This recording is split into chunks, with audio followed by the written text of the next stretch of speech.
tous furent remplis de l'Esprit Saint et se mirent à parler en d'autres langues. Actes chapitre 2, les 11 premiers versets. Sœurs et frères, paix et joie. Bonne fête à toutes les mamans d'Haïti et d'ailleurs. Viens esprit de sainteté, viens esprit de lumière, viens esprit de feu, viens nous embraser. Aujourd'hui, c'est le refrain que nous inspire l'Esprit Saint et c'est un appel à renouveler à chaque instant de notre vie. Nous laisser embraser par ce feu qui nous consume de l'intérieur et qui nous permet d'abord d'aimer. L'amour est le premier fruit, le signe de la manifestation et de l'onction de l'Esprit Saint. La solennité de la Pentecôte, l'effusion de l'Esprit Saint sur les apôtres réunis, met fin à la tension que nous vivions depuis l'ascension, tension entre départ et attente, absence et espérance.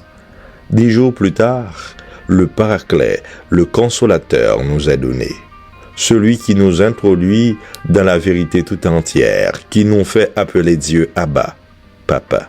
En diverses langues, on entendit les apôtres, qui n'étaient pas nécessairement polyglottes, proclamer les merveilles de Dieu.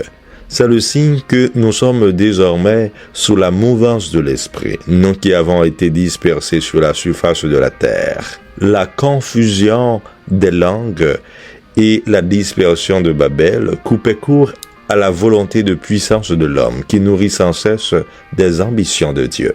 Alors que sur toute la surface de la terre, les hommes ont été dispersés, dans l'Esprit Saint, c'est le mouvement contraire. C'est donc l'unité dans la diversité. C'est la richesse de nos différences qui fait de nous le peuple mis à part par Dieu pour qu'en toute langue, tous les peuples et toutes les nations puissent chanter sa gloire. C'est l'Esprit qui nous unit et qui nous fait vivre en communauté de frères et sœurs et de fils de Dieu. La scène de la Pentecôte, de l'effusion de l'Esprit Saint sur les apôtres, est l'accomplissement de la promesse de Jésus. Des langues de feu se posent sur chacun d'eux, formalisant la venue de l'Esprit dans un épisode de communication inspirée qui permet aux disciples de s'exprimer dans d'autres langues que le galiléen et d'être compris par des étrangers, et c'est un miracle appelé glossolalie. Le récit des Actes insiste à la fois sur l'universalité de l'événement qui concerne environ 120 disciples de Jésus, au nombre desquels les 12, et dont sont témoins les gens venus de toutes les nations, ainsi que sur son caractère cosmique. L'image du feu entend renouveler l'épisode de la révélation du Sinaï et conforme à la tradition juive de l'époque, et ce qui matérialise la voix divine. Avec la Pentecôte, la réception du don des langues permet de porter la promesse du salut universel aux confins de la terre, ainsi que semble en attester l'origine des témoins de l'événement issus de toute la diaspora juive, comme mentionné dans le texte. Sœurs et frères, nous sommes dans l'Esprit Saint un seul et même peuple de Dieu, unis dans le baptême, qui nous introduit dans une nouvelle famille qui ne connaît plus de frontières de langue, de race, d'origine, de moyens économiques. Nous partageons tous la sainteté, la royauté et le témoignage d'une vie ancrée dans le mystère de l'amour du Christ, alors que nous sommes conduits par le souffle de l'Esprit. C'est ce souffle qui avait été insufflé dans nos narines et nous vivons par lui. Il s'agit de ce même Esprit que le Seigneur envoie et qui ne cesse de renouveler la face de la terre. C'est pourquoi nous sommes nourris par un seul pain, nous formons un seul corps et nous n'avons qu'un seul Seigneur. La solennité de la Pentecôte renouvelle l'invitation principale de notre vie spirituelle.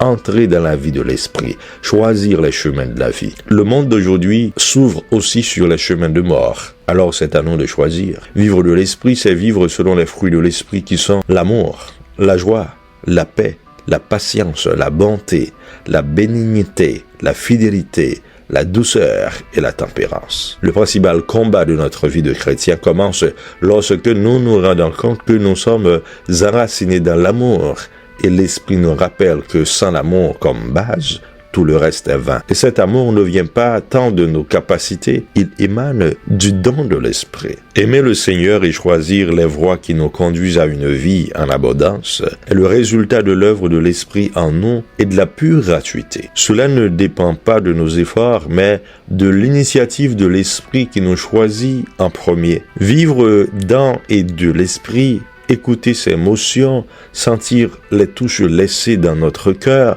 nous transforment et nous font rêver d'un chemin spirituel. L'Esprit nous rend conscients et reconnaissants de la gratuité de l'amour sur laquelle se fonde toute notre existence. Notre temps ignore la chaleur de l'Esprit, sa mouvance, ses fruits et ses dons qui sont la sagesse, qui nous fait goûter les choses divines. Elle améliore notre connaissance bienheureuse de Dieu et de tout ce qui trouve sa finalité en Dieu et procède de Dieu. L'intelligence perfectionne la compréhension des mystères de la foi. Le conseil aide à bien juger de la volonté de Dieu à chaque instant et pour chacun, rendant capable de conseiller les autres. La force qui renferme dans la foi, constant dans la lutte et persévérant et fidèle dans les entreprises. La science qui fait comprendre ce que sont et doivent être les choses créées selon les desseins divins de la création et de l'élévation à l'ordre surnaturel. La piété nous donne le sens de notre filiation divine, la conscience joyeuse et surnaturelle d'être enfants de Dieu et en Jésus-Christ, frères et sœurs de tous les hommes et les femmes. Enfin, la crainte de Dieu nous fait détester tout péché et imprime en notre cœur l'esprit d'adoration et une humilité profonde et sincère. Frères et sœurs, ouvrons-nous à l'Esprit Saint pour qu'il puisse en nous demeurer. Soyons chaque jour conscientes que nous sommes son temple. Demandons-lui la grâce de nous introduire dans la gratuité de l'amour. Ainsi, nous pourrons emprunter les chemins de vie qui nous y conduisent. Prions pour les mamans d'Haïti et d'ailleurs, en ce jour, nous les honorons, éprouvés par les défis de chaque jour, souffrant sur l'autel de la misère, pour que par leur pauvreté, leurs enfants ne connaissent point le même sort, pour que le Seigneur les fortifie et les aide à avoir les dons de l'Esprit, pour mieux s'acquitter de leur sacerdoce maternel, au milieu de la violence, de l'incompréhension, en situation d'immigration, que nous sachions vivre unis comme membres d'un seul corps, partageant un même pain, ayant un seul et même Seigneur, envoyé dans le monde pour que les peuples aient la vie en lui. Amen.